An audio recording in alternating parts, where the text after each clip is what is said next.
16 जानेवारी 1681 रायगडावर मुकुट चढला. पण तो मुकुट सत्तेसाठी घातला गेलेला नव्हता, तो स्वराज्यासाठी होता. छत्रपती शिवाजी महाराज गेल्यानंतर स्वराज्य अनाथ झालं होतं. चारही बाजूंनी शत्रू, आतून फितुरी आणि दिल्लीत बसलेला औरंगजेब स्वराज्य संपवायला सज्ज. या काळात 16 जानेवारी 1681 रोजी रायगड किल्ले येथे छत्रपती संभाजी महाराज स्वराज्याचे दुसरे छत्रपती झाले. हा राज्याभिषेक सत्तेचा नव्हताच, तो संपूर्ण भारताच्या स्वाभिमानाचा होता. संभाजी महाराज म्हणजे फक्त राजा नव्हता, तो शत्रूला न झुकणारा अभिमान होता. धर्म बदलायला नकार देणारा, अत्याचारासमोर न झुकणारा आणि मृत्यूसमोर असतानाही स्वराज्याला वाचवणारा सिंह. मुकुट घालून जे जगले ते अनेक होते, पण स्वधर्मासाठी जे मरणाला सामोरे गेले तो एकच राजा, छत्रपती संभाजी महाराज.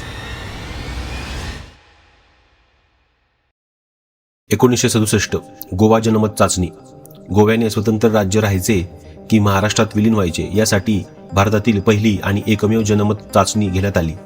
गोव्याच्या जनतेने स्वतंत्र राहण्याचा कौल दिला होता. 2021 जगातील सर्वात मोठी लसीकरण मोहीम.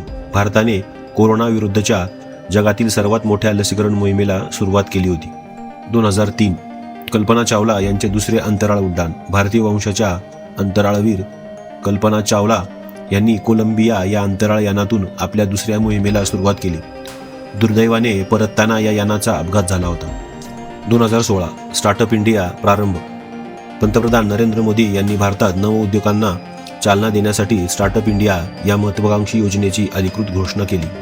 यातूनच भारतातील IT आणि डिजिटल क्षेत्राला मोठी गती मिळाली. 1971 बुला चौधरी यांचा जन्म. अर्जुन पुरस्कार विजेत्या भारतीय जलतरणपटू बुला चौधरी यांचा जन्म.